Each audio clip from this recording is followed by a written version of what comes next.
Hello बच्चों, let's read the question.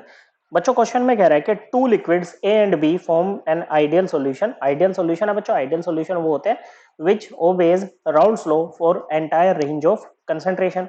Now what is the vapour pressure of solution containing 2 moles of A and 3 moles of B at 300 Kelvin? Given है बच्चों at 300 Kelvin vapour pressure of pure liquid A, P nought A जिसको हम कहेंगे, ये 100 torr है, and that of vapour pressure of pure liquid B, P note B, क्या होगा बच्चों, ये होगा आपका 300 टोर।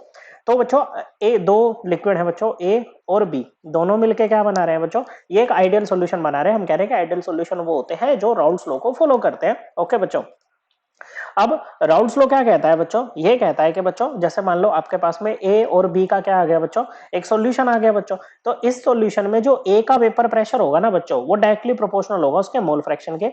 सिमिलरली बी का जो वेपर प्रेशर होगा ना, वो डायरेक्टली प्रोपोर्शनल होगा बी के मोल फ्रैक्शन के। ओके, ये कौन कहता है, ये कहता है राउल्ट्स लॉ। ओके बच्चों, अब देखो वेपर प्रेशर होता है the pressure exerted by vapours of a liquid on liquid surface when liquid and vapour are in equilibrium with each other. अब ये प्योर लिक्विड ए की क्या बात है बच्चों, मतलब जब ए अकेला प्रेजेंट है, और प्योर लिक्विड बी मतलब बी जब अकेला प्रेजेंट है। तो जब यहां से हम प्रोपोर्शनैलिटी का साइन हटाते हैं ना बच्चों, तो ये जो आएगा बच्चों कांस्टेंट जो होता है ना बच्चों, वो प्योर प्योर कंपोनेंट का वेपर प्रेशर होता है। जैसे ए के केस में पी नोट ए हो जाएगा multiplied by mole fraction of A, B के केस में हो जाएगा P note B multiplied by mole fraction of B.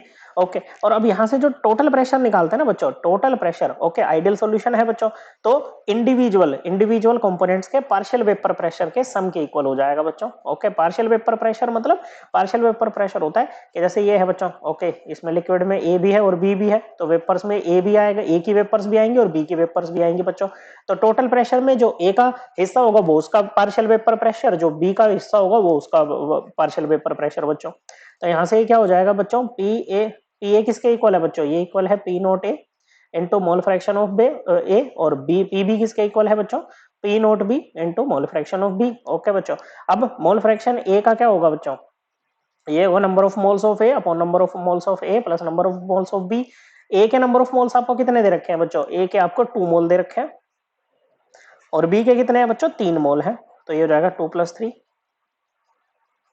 कितना आ जाएगा बच्चों, ये आ जाएगा 2/5। ऐसे ही बच्चों आप देखो, वैसे टोटल मोल फ्रैक्शन, देखो फ्रैक्शन का मतलब होता है एक में से कितना, मोल फ्रैक्शन का मतलब होता है अगर टोटल सॉल्यूशन के मोल 1 है तो पर्टिकुलर कंपोनेंट के कितने होंगे।